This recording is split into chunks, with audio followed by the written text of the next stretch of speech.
नमस्कार साथियों, बहुत बहुत स्वागत है आप सभी का वैशाली एकेडमी में, जहाँ पे मैं वैशाली दुबे आप सभी का, चाहे वो एमपीपीएससी हो, व्यापम हो, वनडे एग्जाम, कोई भी वनडे एग्जाम हो, एमपीपीएससी प्री प्लस मेंस के हिसाब से यहाँ इस प्लेटफॉर्म के माध्यम से दोस्तों हम तैयारी करेंगे। और आज का जो हमारा टॉपिक है दोस्तों वो है मध्य प्रदेश की संरचना एवं भू आकृति। चलिए स्टार्ट करते हैं इस टॉपिक को। देखिए आप सभी जो है 2020 के बाद 2020-2021 के बाद मुझे इस प्लेटफॉर्म पर पा रहे हैं फिर से। और दोस्तों इसी प्रकार से हम जो है वो हर एग्जाम के साथ साथ हर एक सब्जेक्ट की तैयारी जो है वो करेंगे। देखिए मध्य प्रदेश की संरचना एवं भू आकृति की बात करें तो हमारा जो प्यारा मध्य प्रदेश है वो दोस्तों आपको याद रखना है कि किसका भाग है। तो हमारा प्यारा जो मध्य प्रदेश है वो गोंडवाना लैंड का भाग है। किसका भाग है दोस्तों, तो वो आपको याद रखना है किसका भाग है, तो वो प्राचीनतम गोंडवाना लैंड का भाग है। आप जानते होंगे कि अंगारा लैंड और गोंडवाना लैंड के रूप में ही जो है वो मध्य प्रदेश भारत का क्या हुआ था, 33 सागर का विभाजन हुआ था, जिसमें भारत जो है वो गोंडवाना लैंड का भाग है, अर्थात मध्य प्रदेश भी किसका भाग होगा, तो गोंडवाना लैंड का ही भाग होगा। तो नेक्स्ट हम बात करते हैं मध्य प्रदेश में कितनी प्रकार की चट्टानें पाई जाती हैं। तो आपको याद रखना है, जैसा कि आप देख सकते हैं मध्य प्रदेश में जो सबसे प्राचीनतम चट्टानें पाई जाती हैं दोस्तों वो आर्कियन समूह की चट्टानें हैं। और सबसे नवीनतम जो चट्टानें पाई जाती हैं वो कौन सी पाई जाती हैं, तो क्वाटरनरी क्रम की चट्टानें या जिनको क्या कहा जाता है, टर्शरी क्रम की चट्टानों के नाम से भी जाना जाता है, वो पाई जाती हैं। तो आर्कियन क्रमों की चट्टानें, समूह की चट्टानें, कुड़प्पा क्रम की चट्टानें, धारवाड़ क्रम की चट्टानें, विंध्य क्रम की चट्टानें, गोंडवाना क्रम की चट्टानें, फिर दक्कन क्रम की चट्टानें और क्वाटरनरी क्रम की चट्टानें। तो सबसे पहले दोस्तों जैसा कि आप देख सकते हैं जो मध्य प्रदेश में आर्कियन समूह की चट्टानें कहाँ पर पाई जाती है, तो मध्य प्रदेश का जो उत्तर और उत्तर पूर्वी क्षेत्र है वहां पर कौन सी चट्टानें पाई जाती है, तो ये वाला जो भाग है मध्य प्रदेश का, यहाँ पर पाई जाती है आर्कियन क्रमों की चट्टानें। दोस्तों जो आर्कियन क्रमों की चट्टानें हैं, आर्कियन समूह की चट्टानें, ये सबसे प्राचीनतम चट्टानों में से एक मानी जाती हैं, जिनका जो निर्माण है वो ज्वालामुखी के उद्गार के जमने के कारण हुआ है, अर्थात इनमें किसी भी प्रकार के जो जीवाश्म है, जीव है, वो नहीं पाए जाएंगे। ये जीवाश्म रहित चट्टानें पाई जाएंगी। और साथ ही साथ दोस्तों इनका जो विस्तार है वो भारत में प्रायद्वीपीय भारत के लगभग 2/3 भाग में राजस्थान से लेकर कन्याकुमारी तक विस्तृत है। और मध्य प्रदेश में कहाँ पर है, तो मध्य प्रदेश का जो हमारा बुंदेलखंड वाला इलाका है, यहाँ पर आर्कियन क्रम की चट्टानें जो है वो पाई जाती है। दोस्तों नेक्स्ट हम बात करते हैं इन चट्टानों के बाद धारवाड़ समूह की चट्टानें। धारवाड़ समूह की चट्टानें आपको याद रखना है कि बहुत ही इंपॉर्टेंट है, क्योंकि इन्हीं चट्टानों में दोस्तों हमारे मध्य प्रदेश का जिसमें प्रथम स्थान है मैग्नीज और तांबा। दोस्तों ये पूछा जाता है कि मैग्नीज किन चट्टानों में पाया जाता है, तो दोस्तों आपको याद रखना है धारवाड़ समूह की चट्टानों में मैग्नीज पाया जाता है। फिर इन चट्टानों के बाद आता है, बात करते हैं हम कुड़प्पा क्रम की चट्टानें। तो दोस्तों जो कुड़प्पा क्रम की चट्टानें हैं यहाँ पर ही दोस्तों ये स्थित है। कुड़प्पा क्रम की चट्टानें जो है वो छतरपुर और पन्ना में स्थित है। और इन्हीं चट्टानों के अंतर्गत आती है कौन सी सीरीज, तो इन्हीं चट्टानों के अंतर्गत आती है बिजावर सीरीज। और जहाँ पर क्या मिलता है दोस्तों, तो आपको याद रखना है जहाँ पर हीरा मिलता है। और मध्य प्रदेश का ऐसा क्षेत्र जो कि सबसे इम्पोर्टेंट है, गोंडवाना क्षेत्र, मध्य प्रदेश की ऊर्जा राजधानी जहाँ पर बैडन को कहा जाता है। और यहीं पर दोस्तों किन चट्टानों का विस्तार है, तो इन गोंडवाना क्रम की चट्टानों का विस्तार है। नेक्स्ट बीचों बीच, चूंकि हम जानते हैं कि विंध्याचल पर्वत है, तो यहाँ पर दोस्तों विंध्यन क्रम की चट्टानें। और यहाँ पर मध्य प्रदेश का जो मालवा क्षेत्र, यहाँ पर पाई जाती है दक्कन क्रम की चट्टानें। चलिए स्टार्ट करते हैं। नेक्स्ट हम बात करते हैं सबसे पहले आर्कियन क्रमों की चट्टानें। दोस्तों जो आर्कियन क्रमों की चट्टानें हैं, ये मैंने अभी आपको पहले ही बताया है कि ये कहाँ पर पाई जाती है, तो ये भारत के प्रायद्वीपीय भारत में पाई जाती है। और ये जो चट्टानें यदि हम बात करें, तो ये जो चट्टानें हैं ये कहाँ पर, मध्य प्रदेश का उत्तर और उत्तर पश्चिमी या उत्तर पूर्वी भाग में मध्य प्रदेश के पाई जाती हैं। सबसे इम्पोर्टेंट बात ये है दोस्तों, आपको याद रखना है, ये क्वेश्चन पूछा जा सकता है कि ये कैसी चट्टानें, तो ये जीवाश्म रहित या जीव रहित चट्टानें हैं, क्योंकि इनका जो निर्माण है वो ज्वालामुखी के उद्गार के ज्वालामुखी या मैग्मा के जमने के साथ ही हुआ है। तो ये कैसी है, जीव रहित या जीवाश्म रहित चट्टानें हैं। दोस्तों प्रायद्वीपीय नीस में भी मध्य प्रदेश की यदि हम बात करें तो या इनकी डिवाइडेशन की बात करें तो ये 2 प्रकार की होती है, एक बुंदेलखंड नीस होता है, एक होता है चार्नोकाइट नीस।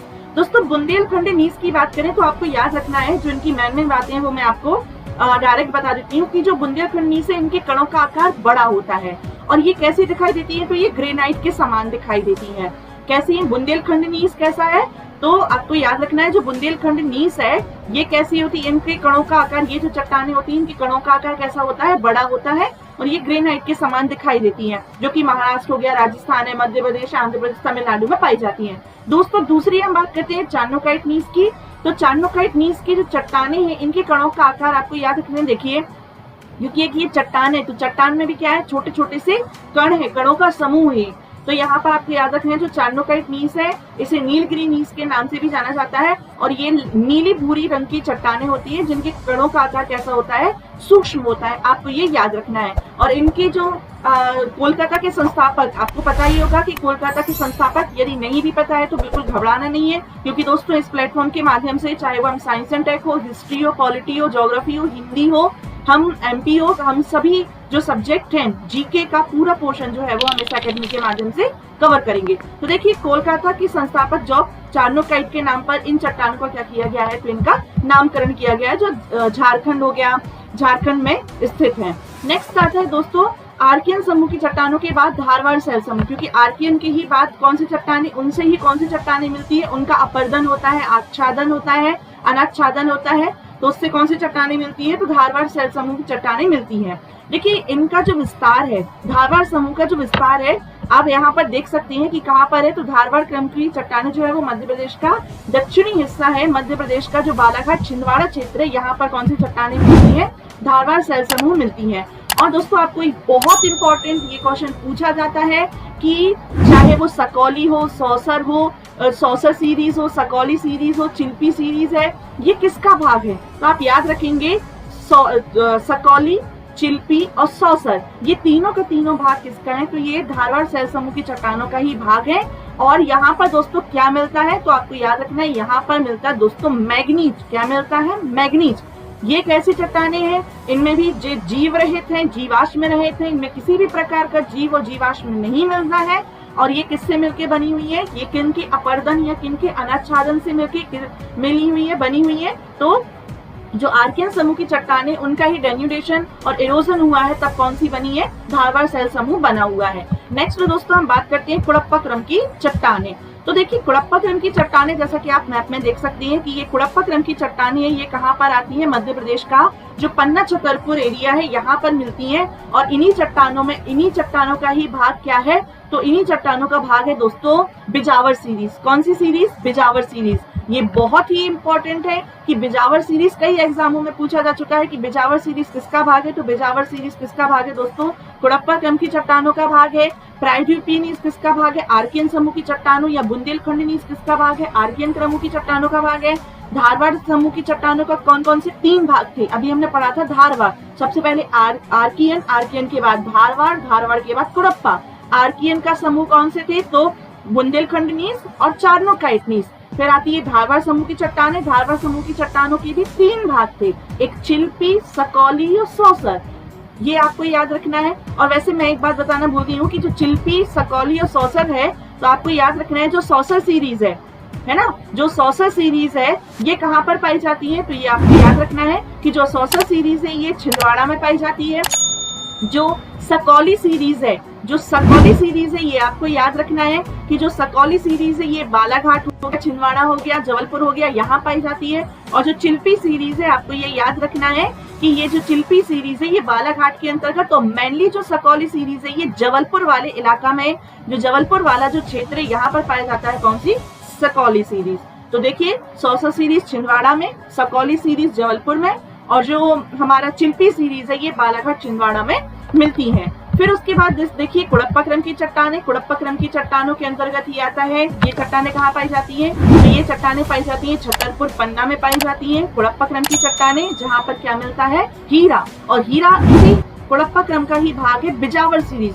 तो क्वेश्चन आता है कि जो हीरा है वो किन चट्टानों में पाया जाता है, तो आपको याद रखना है कुड़प्पा शैल समूह की बिजावर सीरीज में क्या पाया जाता है, हीरा पाया जाता है। नेक्स्ट दोस्तों यदि हम बात करें विंध्यन शैल समूह की, तो देखिए जो विंध्यन शैल समूह है ये किससे बनी हुई है, तो आर्कियन, आर्कियन के बाद धारवाड़, धारवाड़ के बाद आता है हमारा कुड़प्पा, कुड़प्पा के बाद आता है विंध्यन शैल समूह। और इन जो चट्टानों का निर्माण है वो प्री कैम्ब्रियन युग में हुआ था, जिनका विंध्यन क्रम की चट्टानें मोस्टली बहुत ज्यादा पूछी जाती हैं दोस्तों, क्योंकि इनका सबसे इंपॉर्टेंट क्वेश्चन ये आता है कि जो विंध्यन पर्वत श्रृंखला है, जहां जहां विंध्यन पर्वत श्रृंखला है वहां पर ही कौन सी चट्टानें मिलती हैं, तो विंध्यन शैल समूह चट्टानें जो है वो मिलती हैं। ये आपको बहुत अच्छे से याद रखना है दोस्तों। यदि हम बात करें तो इन चट्टानों में सबसे ज्यादा पाया जाता है चूना। क्या पाया जाता है इन चट्टानों में? सबसे बहुत सारे खनिज पाए जाते हैं, लेकिन मेनली जो है वो क्या पाया जाता है, तो चूना पाया जाता है, चूना पत्थर पाया जाता है। और चूना पत्थर के साथ साथ आपको याद रखना है कि ये मध्य प्रदेश में लगभग 1050 किलोमीटर इनकी लंबाई है। और देखिए ये मध्य प्रदेश में कितना, तो इनकी लंबाई कितनी है, तो मध्य प्रदेश में इनकी लंबाई कितनी है, 1050 किलोमीटर इनकी लंबाई है। साथ ही साथ इनका जो सर्वाधिक विस्तार है वो नर्मदा के उत्तर में पाया जाता है। आप ये बहुत अच्छे से याद रखेंगे कि क्वेश्चन आता है कि नर्मदा के उत्तर में कौन सी चट्टानें, तो विंध्य शैल समूह चट्टानें हैं। नेक्स्ट साथ ही साथ दोस्तों यदि हम बात करें तो इनका जो रंग होता है तो कैसा होता है, इन चट्टानों का जो रंग होता है वो लाल होता है, जिनसे अनेक ऐतिहासिक इमारतों का क्या हुआ है, निर्माण हुआ है।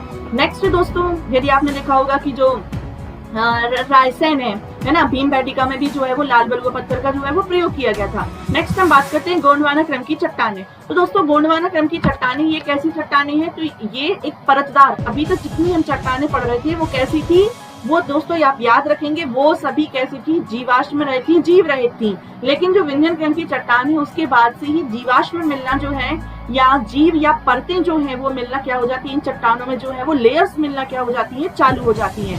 तो जो गोंडवाना क्रम की चट्टानें ये कैसी चट्टानें, तो ये अवसादी चट्टानें, आपको याद रखना है ये कैसी आ जाती है, तो अवसादी चट्टानें हैं जिनका निर्माण मध्य कार्बोनी फेरस काल से लेकर जुरासिक काल के बीच में पाया जाता है। कहां से कहां तक, तो मध्य कार्बोनी फेरस युग से लेकर जुरासिक काल के अंतिम चरण में इनका क्या होता है, गोंडवाना क्रम की चट्टानों का निर्माण होता है। दोस्तों याद रखेंगे क्योंकि जो गोंडवाना क्रम की चट्टानें हैं ये बहुत इंपॉर्टेंट इसलिए भी हो जाती हैं क्योंकि ये पाई कहाँ जाती है, तो आपको याद रखना ये कहाँ पर पाई जाती है। तो दोस्तों ये जो चट्टानें हैं वो कहाँ पाई जाती है, मध्य प्रदेश का जो हमारा सिंगरौली, सीधी, ये वाला जो क्षेत्र है यहाँ पर पाई जाती है। और ये जो है इनमें सबसे ज्यादा इम्पोर्टेंट इसलिए भी है क्योंकि इनमें क्या मिलता है, कोयला मिलता है। और किसी भी राज्य की जो आधार स्तंभ है वो क्या होते हैं, उसके उद्योग, और एक उद्योग में सबसे इम्पोर्टेंट क्या है मध्य प्रदेश का, आपको याद रखना है कि जो ऊर्जा, और ऊर्जा में भी ताप विद्युत केंद्र में सबसे जो ऊर्जा राजधानी के रूप में जाना जाता है वो है सिंगरौली स्थित बैरनपुर। ठीक है, तो आप याद रखेंगे गोंडवाना क्रम की चट्टानों में क्या पाया जाता है, तो कोयला पाया जाता है। धारवाड़ क्रम की चट्टानों में क्या पाया जाता है, तो धारवाड़ क्रम की चट्टानें जो बालाघाट छिंदवाड़ा में आती है इनमें क्या पाया जाता है, तो मैग्नीज पाया जाता है, तांबा पाया जाता है। कुड़प्पा क्रम की चट्टानों में दोस्तों क्या पाया जाता है, बिजावर सीरीज में हीरा पाया जाता है। और गोंडवाना क्रम की चट्टानों में कोयला पाया जाता है। इनके प्रमुख प्रकार तो ऊपरी गोंडवाना क्रम, निचला गोंडवाना क्रम, तालचेर उपक्रम है ना, महादेव उपक्रम और जबलपुर उपक्रम, ये किसके भाग आ जाती हैं, तो आप एक बार देख लीजिए ये किसके भाग है, गोंडवाना क्रम की चट्टानों के भाग है। जो महादेव क्रम है ये एक बार पूछा जा चुका है, तो इसका विस्तार कहाँ पर है दोस्तों, तो आपको याद रखना है होशंगाबाद में है। होशंगाबाद में किसका विस्तार है, तो महादेव क्रम का। जबलपुर उपक्रम कहाँ पर है, तो जबलपुर में है। ऊपरी जो गोंडवाना क्रम पाया जाता है ये दोस्तों कहाँ पर पाया जाता है, ये सतना साइड पाया जाता है। ये तालचेर उपक्रम हो गया। निचला गोंडवाना क्रम है ये कहाँ पाया जाता है, तो मध्य प्रदेश में। तो ये आपको याद रखना है, तो ये कहाँ पर पाया जाता है, तो मध्य प्रदेश का जो उत्तर पूर्वी क्षेत्र है यहाँ पर इसका क्या है, सर्वाधिक विस्तार है। नेक्स्ट आता है दक्कन ट्रैप की चट्टानें। दोस्तों दक्कन ट्रैप मतलब जो ट्रैप का शाब्दिक अर्थ होता है वो होता है फंसा हुआ। इनका जो निर्माण है, दक्कन ट्रैप की चट्टानों का जो निर्माण है वो कब हुआ था, तो क्रिटेशियस काल में इन चट्टानों का निर्माण हुआ है, जब भूगार्भिक हलचल होती है और भूगार्भिक हलचल के कारण ज्वालामुखी का उद्गार होता है। तो भूगार्भिक हलचलों के कारण, ज्वालामुखी क्रियाओं के कारण ही इसका क्या हुआ है, उनके उद्भेदन से ही दक्कन ट्रैप की चट्टानों का निर्माण हुआ है। आपको सबसे इम्पोर्टेंट इसमें याद रखना है काली मिट्टी। काली मिट्टी दोस्तों मालवा में काली मिट्टी का विस्तार सबसे ज्यादा है, और काली मिट्टी का निर्माण ही किससे हुआ है, तो दक्कन ट्रैप की बेसाल्ट चट्टानों से हुआ है। ये बहुत इंपॉर्टेंट है दोस्तों, ये आपको याद रखना है। ठीक है, फिर उसके बाद में इसकी बात करें तो दक्कन ट्रैप क्या क्या याद रखना है दक्कन ट्रैप में, कि जो दक्कन ट्रैप है इसका निर्माण कैसे हुआ है, तो ट्रैप का अर्थ होता है दोस्तों नीचे धसा हुआ भूभाग, और इनका जो निर्माण है वो क्रिटेशियस काल में हुआ, ज्वालामुखी क्रियाओं के उद्भेदन के कारण। ये देखिए आपको याद रखने में क्या क्या, कि दक्कन ट्रैप की जो चट्टानें वो सबसे पहले मालवा में पाई जाती है, इन्हीं चट्टानों से काली मिट्टी का निर्माण हुआ है। काली मिट्टी जैसे रेगुर मिट्टी, कपासी मिट्टी के नाम से भी जाना जाता है, चेरनोजिम के नाम से भी जाना जाता है। इसके अलावा दोस्तों आपको याद रखना है कि ये जो चट्टान है वो 3 भागों में विभाजित की गई है। एक निचला ट्रैप, फिर जो निचला ट्रैप आता है वो कहाँ पर आता है, तो निचला ट्रैप का जो विस्तार आता है वो नर्मदा नदी क्षेत्रों में आता है, जहाँ पर बाघ और लमेटा, ये आपको याद रखना है, बाघ और लमेटा, ये जो स्थान है ये बहुत ही इंपॉर्टेंट है दोस्तों, बाघ और लमेटा। आप जानते हैं कि है ना, ये जो लमेटा वाला स्थान है ये हमारा जबलपुर वाला है, और बाघ वाला जो है वो धार। ये पूरा का पूरा जो नर्मदा घाटी क्षेत्र है, ये जो पूरा का पूरा मालवा वाला क्षेत्र है, यहाँ पर एक किसका विस्तार है दोस्तों, तो दक्कन ट्रैप की चट्टानों का विस्तार है। मध्यवर्ती ट्रैप की बात करें तो मध्यवर्ती ट्रैप में दोस्तों ये मालवा और मध्य भागों में, मध्य प्रदेश की और भारत के मध्य भागों में जो है वो मध्यवर्ती ट्रैप पाया जाता है। ऊपरी ट्रैप की बात करें तो ये भारत में देखिए मध्य प्रदेश के साथ साथ ये संपूर्ण भारत में महाराष्ट्र हो गया, गुजरात हो गया, यहाँ पर पाया जाता है ऊपरी ट्रैप। और ऊपरी ट्रैप में आपको याद रखना है कि मालवा का पठार, जो ऊपरी मालवा का पठार है, और दक्षिण पूर्वी क्षेत्रों में ऊपरी ट्रैप का विस्तार है। तो चलिए आगे जो है वो मैं आपको साइंस सेंटर हो गया, हमारी हिस्ट्री होगी, ज्योग्राफी होगी, पॉलिटी होगी, इसी के साथ साथ दोस्तों मैं हिंदी भी, चूंकि एसआई की वैकेंसी आने वाली है तो हिंदी भी मैं आपको कवर कराऊंगी। तो इसी के साथ धन्यवाद दोस्तों, सब्सक्राइब करें, और इसी के साथ दोस्तों नए एक उद्देश्य के साथ जल्द ही जो है वो हम मिलेंगे। धन्यवाद।